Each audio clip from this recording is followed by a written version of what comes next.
我哋受唔起啊！唔分你我嘅，再係咁樣就唔係兄弟㗎啦。不能同年同月同日生，但願同年同月同日死。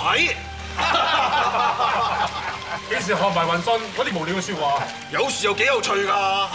自從運信嚟咗啊，我哋都歡樂得多咗。不過相比之下咧，諸葛軍師又冇咩建樹，嚟咗咁耐，冇實質嘅嘢做到出嚟嘅。都唔係，佢好努力幫我籌謀。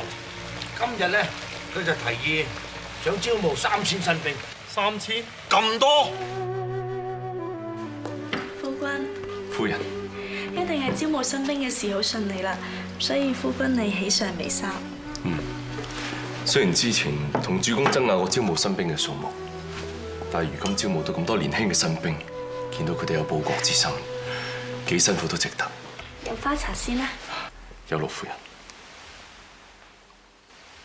雁行陣、追營陣、金門魚鱗陣，都係戰場上嘅陣法，各具威力。夫人真係博覽群書，對行軍布陣都好有見識。妾身多口啦，我翻出去先。唔好走，我正需要夫人助我一臂之力。況且有夫人陪伴，令我更加戰意十足。模仿大雁飛行嘅雁行陣應用多年，已為人洞悉，容易俾敵方瓦解。不可再用。追營陣只適合於突擊，未能做到攻守兼備。不切實際啊！甲門魚鱗陣，士兵將盾牌舉到頭頂，形成密不透風嘅盾牌陣。可惜不能迅速行軍，呢3個戰陣都不足以致勝。妾身記起西域典冊所記載，西方最有名嘅馬其頓兵團，佢哋嘅方陣8戰8勝㗎。方陣係點㗎？每一個方陣都係獨立作戰，陣中嘅每個士兵都係手執一支長矛同一個盾牌作戰。大家左手嘅盾牌可以保護自己左邊嘅身體，同時可以掩護身旁同袍嘅游走。無論敵人由邊個方向進攻，都密不透風。只要堅持陣營，同心合力，一定會戰無不勝。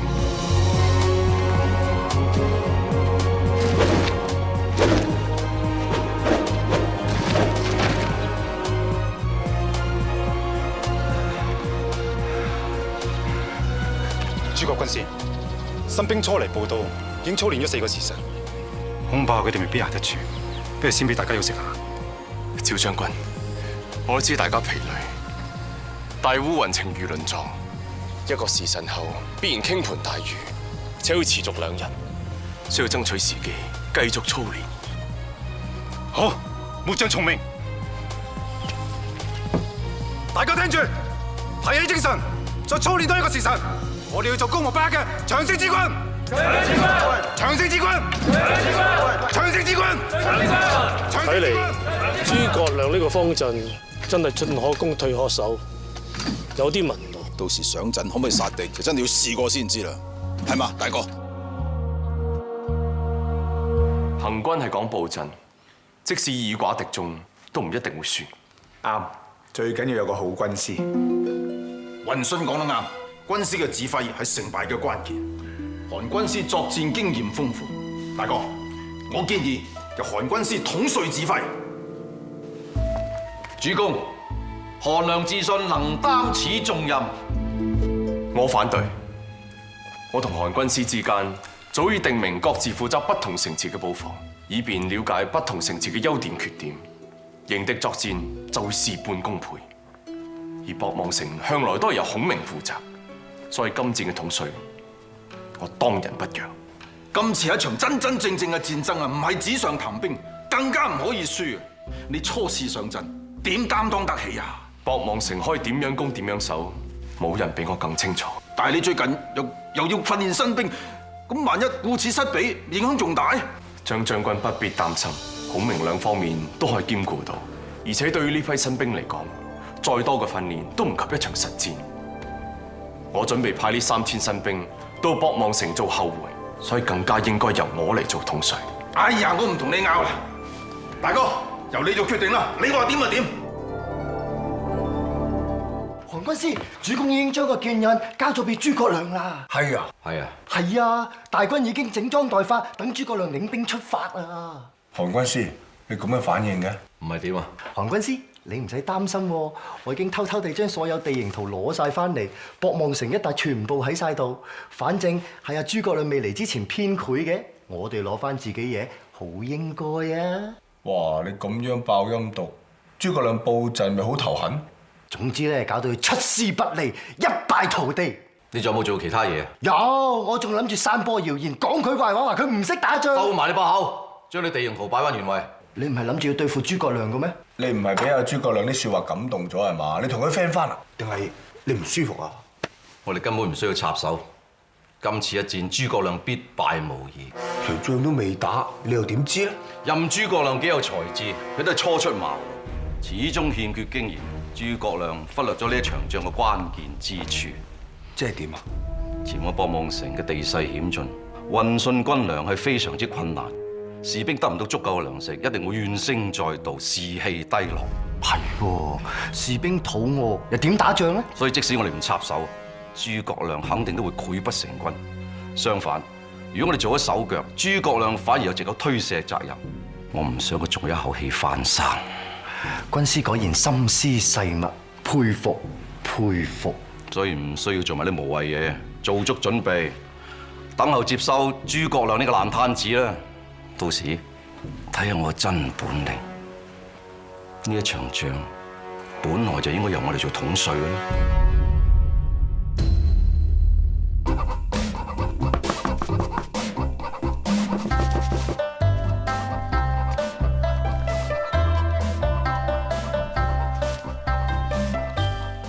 搞掂，試味啦！哇，好好味啊！華俊大哥啊，估唔到你整嘢食都咁叻㗎喎。但係呢一款饅頭叫咩名堂啊？腿字腿字係我冀州啲鄉下話嚟嘅，鄉下人咧好中意縮短啲嘢嚟講嘅，全名叫做臘豬腿，治肚餓。啊，不過若然可以加多隻蛋啊嘛，咁啊更加好味啦。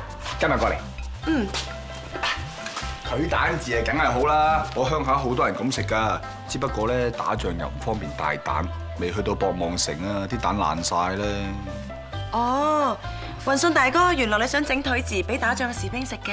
係啊，喂，你記唔記得啲腿字點整啊？使唔使我由頭到尾再整多次俾你睇啊？嗱，我記得，但係點解我要記住點整啊？軍糧嘅嘢不嬲由阿二夫人嘅二哥負責噶嘛，咁我想你咧提議俾阿二夫人，咁就叫佢嘅二哥咧用腿字做軍糧。咁點解雲信大哥你唔親自提出，要透過桑柔咁轉接呢？今次博望坡呢場仗咧，由諸葛軍師做統帥噶嘛，咁我係韓軍師嘅人就唔方便出面嘅。分黨分派嘅嘢你好清楚嘅，主公話你冰雪聰明噶，你明嘅。桑柔明白。耶耶係耶，大力啲耶耶！我軍同曹軍喺城西斷兵相戰，雖然曹軍人多勢眾，但係我哋嘅方陣牢不可破，所以都未分勝負。對峙嘅局面，正係我想要嘅。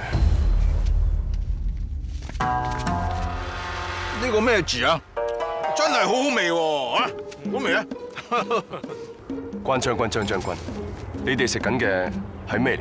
好似叫做咩腿字，將一塊臘豬腿夾喺饅頭中間，加啲醬汁同埋蔬菜，味道真係相當唔錯嘅。以前打仗咧，日日食饅頭啊，真係食到悶啊！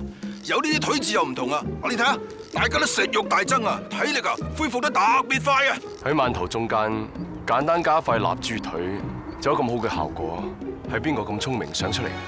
禀告軍師，探知發現曹軍有3萬士兵秘密南下增援，準備與夏侯惇嘅大軍會合。有咁嘅事啊！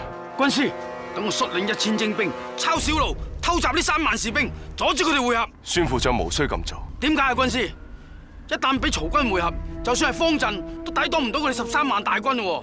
趙將軍、孫副將，你哋立即下令所有博望城邊境嘅守軍回防，集中兵力到城西，增強方陣，全力對抗曹軍。城西係又係會戰鬥力大增，但係其他嘅地方就會出現缺口，恐怕軍令如山。係，末將領命。末將領命。